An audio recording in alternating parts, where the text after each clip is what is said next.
Welcome.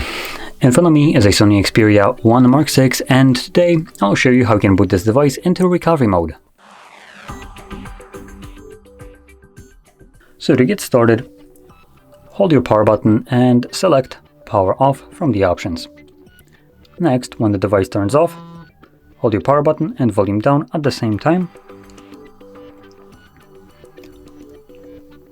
And once the device begins turning on, let go of the power button.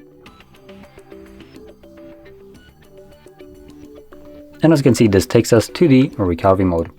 Now in here you will need to use volume buttons to navigate up and down, as you can see. And power button will be used to confirm whatever is selected.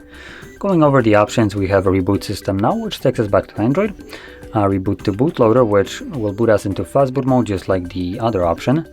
Then we have apply updates from through ADB or SD card, wave data, mount system, vlogs, run tests, and power off. So anyway, I'm gonna stick with the first option, confirm it.